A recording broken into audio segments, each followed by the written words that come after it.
दिल्ली की सड़कों पर एक अनोखा और बेहद आक्रामक छात्र आंदोलन उबाल पर है।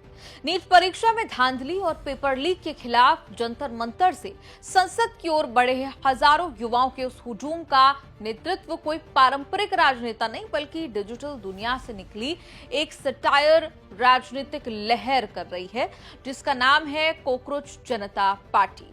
सोनम वांगचुक, अभिजीत दिपके के बाद इस वक्त टीवी स्क्रीन और सोशल मीडिया पर जिस शख्स का चेहरा सबसे बड़ा बनकर उभरा है वो है सीजेपी के मुख्य प्रवक्ता सौरभ दास।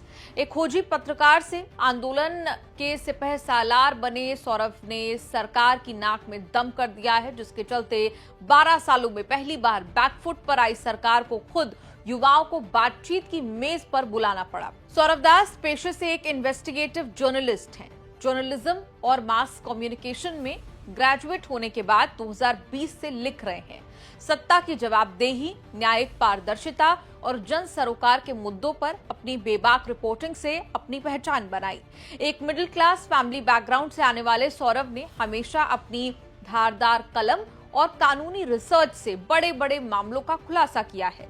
ऐसा नहीं कि सौरभ दास अचानक ट्रेनी बनकर किसी आंदोलन से जुड़े। आंदोलन का पहला एक्सपीरियंस तब लिया जब उन्होंने नवंबर 2025 में इंडिया गेट पर दिल्ली के प्रदूषण के खिलाफ एक बड़े नागरिक आंदोलन का भी नेतृत्व किया था।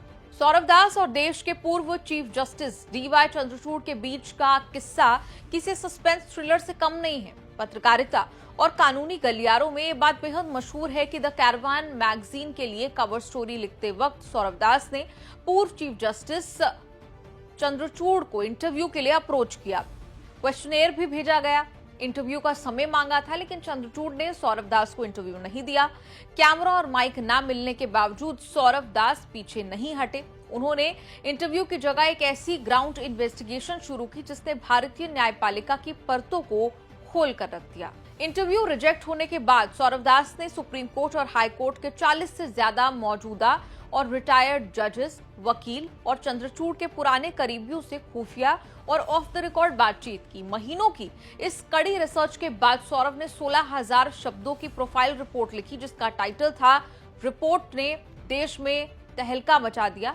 सौरभ दास ने दावा किया कि कैसे चंद्रचूड़ मंचों और भाषणों में तो बड़ी बड़ी प्रगतिशील और लोकतांत्रिक बातें करते थे, लेकिन जब असल में सरकार को कटघरे में खड़ा करने या कड़े फैसले लेने का वक्त आता था तो उनके कदम पीछे खिंच जाते थे।